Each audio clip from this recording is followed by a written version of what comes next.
യുവമോർച്ച പുനഃസംഘടനയിൽ പ്രതിഷേധിച്ച സുരേന്ദ്രൻ പക്ഷക്കാരെ പാർട്ടിയിൽ നിന്ന് സസ്പെൻഡ് ചെയ്തു. എസ് ശ്രീരാഗ്, വിപിൻ കുമാർ, വിഷ്ണു കൈപ്പള്ളി എന്നിവർക്കെതിരെയാണ് നടപടി. 3 പേരെയും സംസ്ഥാന അധ്യക്ഷൻ രാജീവ് ചന്ദ്രശേഖർ പ്രാഥമിക അംഗത്വത്തിൽ നിന്ന് സസ്പെൻഡ് ചെയ്തു.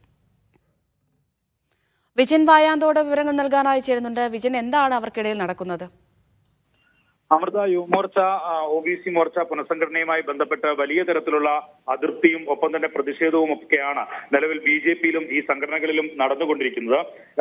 പരസ്യമായ പ്രതിഷേധവുമായി യുവമോർച്ച ഭാരവാഹികളുടെ ലിസ്റ്റ് പുറത്തു വന്നതിന് ശേഷം നേതാക്കൾ തന്നെ രംഗത്തെത്തിയിരുന്നു. ഇന്ന് ഉച്ചയോടുകൂടി രാജീവ് ചന്ദ്രശേഖരനെ നേരിട്ട് കാണാൻ മുൻ യുവമോർച്ച ഭാരവാഹികൾ ഉൾപ്പെടെ എത്തുന്ന സാഹചര്യം ഉണ്ടായിരുന്നു. പക്ഷേ അദ്ദേഹം കാണാൻ അനുമതി നിഷേധിക്കുകയായിരുന്നു. ഇതിനിടയിലാണ് പരസ്യ പ്രതികരണം നടത്തിയ സുരേന്ദ്രൻ പക്ഷക്കാരെ പാർട്ടിയിൽ നിന്ന് സസ്പെൻഡ് ചെയ്തുകൊണ്ടുള്ള ഉത്തരവ് നിലവിൽ രാജീവ് ചന്ദ്രശേഖർ ഇറക്കിയിരിക്കുന്നത്. എസ് ശ്രീരാഗ്, വിപിൻ കുമാർ, വിഷ്ണു കൈപ്പള്ളി എന്നിവർക്കെതിരെയാണ് നിലവിൽ നടപടി സ്വീകരിച്ചിരിക്കുന്നത്. 3 പേരെയും പ്രാഥമിക അംഗത്വത്തിൽ നിന്ന് പുറത്താക്കിയതായാണ് സസ്പെൻഷൻ ഉത്തരവിൽ നിലവിൽ പറയുന്നത്. യുവമോർച്ച പുനഃസംഘടനയുമായി ബന്ധപ്പെട്ട് സംസ്ഥാന അധ്യക്ഷനെതിരെ അതിർത്തി പരസ്യമാക്കുകയും ഒപ്പം തന്നെ ഫേസ്ബുക്കിൽ ഉൾപ്പെടെ ഇക്കാര്യത്തിൽ BJP പാരമ്പര്യമില്ലാത്ത, BJP പ്രവർത്തന ശൈലി പിന്തുടരാത്ത ആളാണ് രാജീവ് ചന്ദ്രശേഖർ എന്നതടക്കമുള്ള വലിയ കടുത്ത വിമർശനമാണ് ഉയർത്തിയിരുന്നത്.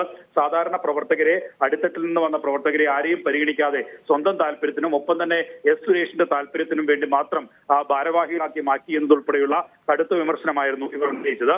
അതിനിടയിലാണ് നിലവിൽ ഇപ്പോൾ ഇവരെ എല്ലാം പുറത്താക്കിക്കൊണ്ടുള്ള തീരുമാനത്തിലേക്ക് എത്തിയിരിക്കുന്നത്. 3 പേരെയാണ് നിലവിൽ സസ്പെൻഡ് ചെയ്തിട്ടുള്ളത്. ഇവർ 3 പേരും പരസ്യമായി ഫേസ്ബുക്കിലൂടെ ഉൾപ്പെടെ ഈ രാജീവ് ചന്ദ്രശേഖരനെതിരെയും യുവമോർച്ച ഭാരവാഹി പുതിയ പട്ടികയ്ക്കെതിരെയും വലിയ തരത്തിലുള്ള പ്രതിഷേധം നടത്തിയ ആളുകളാണ്. അമൃത. ശരി.